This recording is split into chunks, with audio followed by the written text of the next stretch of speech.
ಜಾಸ್ತಿ. ಸೊ ನಿಮ್ಮನ್ನೇ ಕೇಳ್ತೀನಿ. ಸೊ ಇದು ಪವರ್ಗೋಸ್ಕರ ನಡೆಯುವಂತ ಹೋರಾಟನೇ ಸರ್ ಇದು? ನೀವೇ ನೋಡೇ ತಿಳ್ಕೋಬೇಕು ಸರ್. ಮೂವಿ ನೋಡೇ ನೀವು ತಿಳ್ಕೋಬೇಕು. ಪವರ್ ಅಂತ ಅಲ್ಲ, ಪವರ್ ಅಂದ್ರೆ ತುಂಬಾ ಅಂದ್ರೆ ಯೂಸೇಜ್ ತುಂಬಾ ಲೂಸ್ ಆಗಿದೆ ಪವರ್ದು ಇವಾಗ. ಆದ್ರೆ ಒಂದು ಅಸ್ತಿತ್ವಕ್ಕೋಸ್ಕರ ಒಂದು ಹೋರಾಟ ಇದು, ಒಂದು ಅಸ್ತಿತ್ವಕ್ಕೋಸ್ಕರ ಒಂದು ಇರೋ ಹೋರಾಟ. ಜೊತೆಗೆ ನಮಗೆ ಸಿಗಬೇಕಾದ ಏನಂತಾರೆ ಘನತೆ, ಗೌರವ ಮತ್ತೆ ಸಿಗಬೇಕಾದ ಬೇರೆ ಎಲ್ಲ ವಿಷಯಗಳು ಏನೇನು ಸಿಗಬೇಕಾದ ಸಿಗದಲೇ ಇದ್ದಾಗ ಏನ್ ಮಾಡಬಹುದು, ಆ ಮನುಷ್ಯ ಏನ್ ಮಾಡಕ್ ಸಾಧ್ಯ? ಸಿಗಬೇಕಾಗಿರೋದು ಸಿಗದೆ ಇಲ್ದಲೇ ಇದ್ದಾಗ, ರೈಟ್ಫುಲಿ ನಿಮಗೆ ಸಿಗಬೇಕಾಗಿರೋದು ಸಿಗದೆ ಇದ್ದಾಗ ಏನ್ ಮಾಡೋದಕ್ಕೆ ಸಾಧ್ಯ? ಈಗ ಏನ್ ಮಾಡ್ತಾನೆ ಅನ್ನೋ ಥರ. ಸೊ ಆ ಥರದ್ದು. ಸೊ ಪವರ್ ಅನ್ನೋದಲ್ಲ, ಆಕ್ಚುಲಿ ಪವರ್ಗೆ ಫೈಟ್ ಅಂತ ಆ ಥರದ್ದೆಲ್ಲ ಇಲ್ಲ. ಅಂದ್ರೆ ಅಲ್ಟಿಮೇಟ್ ಏನೋ ಒಂದು ಪವರ್ ಸಿಗಬೇಕು, ಏನೋ ಒಂದು ಶೇರ್ ಸಿಗ್ಬೇಕು, ಆ ಥರದ್ದಿಲ್ಲ.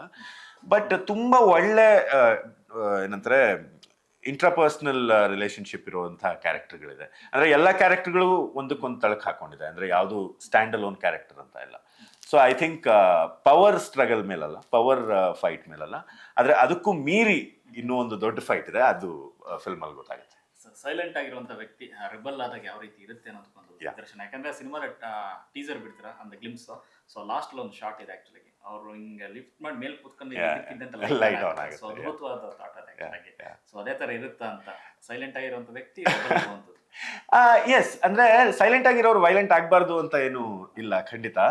ಅಂದ್ರೆ ಆಕ್ಚುಲಿ ಸೈಲೆನ್ಸ್ನ ನಾವು ನೋಡೋ ರೀತಿನೇ ಸ್ವಲ್ಪ ಬೇರೆ ಇದೆ. ಅಂದ್ರೆ ನಮಗೆ ತುಂಬಾ ತುಂಬಾ ತುಂಬಾ ಬಂದು ಯಾರೋ ಒಬ್ರು ನೀನು ಹಂಗ್ ಮಾಡ್ತೀನಿ ಹಿಂಗ್ ಮಾಡ್ತೀನಿ ಅಂತ ಅಂದ್ರೆ ನಮಗೆ 1 ನಿಮಿಷ ಭಯ ಆಗ್ಬೋದು. ಅದಾದ್ಮೇಲೆ 61ನೇ ಸೆಕೆಂಡಿಂದ ಯಾಕೆ ಗುರು ಹಿಂಗ್ ಕೂಗಾಡ್ತಾ ಇದ್ದಾನೆ ಅಂತ ಅನ್ಸುತ್ತೆ. ಆದ್ರೆ ಅದೇ ಇನ್ನೊಬ್ಬ ವ್ಯಕ್ತಿ ಬಂದ್ಬಿಟ್ಟು ಏನೂ ಮಾತಾಡ್ದಲೆ ಟೇಬಲ್ ಮೇಲೆ ಒಂದು ಗನ್ನು ಒಂದು ಚಾಕು ಇಟ್ಬಿಟ್ಟು ಅವ್ನು ಕಾಫಿ ಕುಡಿದ್ಬಿಟ್ಟು ಗನ್ನು ಚಾಕು ಎತ್ಕೊಂಡು ಹೋದ್ರೆ ಆ ಭಯ ಇದೆಯಲ್ಲ, ಅದು ಭಯ, ಅದು ಆ ಸೈಲೆನ್ಸ್ ಭಯ ಆಗಲ್ಲ.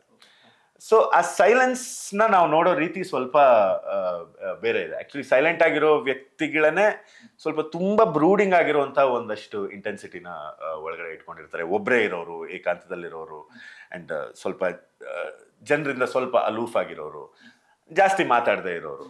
ಇಂಥ ವ್ಯಕ್ತಿಗಳಲ್ಲಿ ಏನಂತಾರೆ ತುಂಬಾ ಬ್ರೂಡಿಂಗ್ ಇಂಟೆನ್ಸಿಟಿ ಇರುತ್ತೆ ಒಳಗಡೆ. ಸೊ ಅದು ನಮ್ಮ ಸಿನಿಮಾದಲ್ಲಿ ಸುಮಾರಷ್ಟು ನಾವು ಎಕ್ಸ್ಪ್ಲೋರ್ ಮಾಡಿದೀವಿ. ಜೊತೆಗೆ ಸಂಚಿತ್ ಅವ್ರ ಪರ್ಫಾರ್ಮೆನ್ಸ್ ಅಲ್ಲಿ ಆ ಸೈಲೆನ್ಸ್ ತುಂಬಾ ಚೆನ್ನಾಗಿ ಹೊರಹೊಮ್ಮಿದೆ. ಆಕ್ಚುಲಿ ಅದು ಸಿನಿಮಾದಲ್ಲಿ ನಿಮಗೆ ಗೊತ್ತಾಗುತ್ತೆ.